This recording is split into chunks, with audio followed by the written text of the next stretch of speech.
জনাব, শুধু মনে রাখবেন এই হতভাগার নাম ইদ্রিস আলী, দাঁত ফালাই আর দাঁতের মাজন বিক্রি করি, লেকচার লাগে না।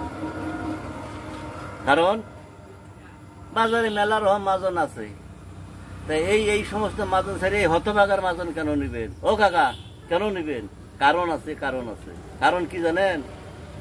আমার এই মাজন দিয়ে দাঁত ঘষবেন, দাঁত হবে মুক্তার মতো, গঙ্গা জলের মতো, বেলজিয়াম গ্লাসের মতো, ডিস্টিল ওয়াটারের মতন।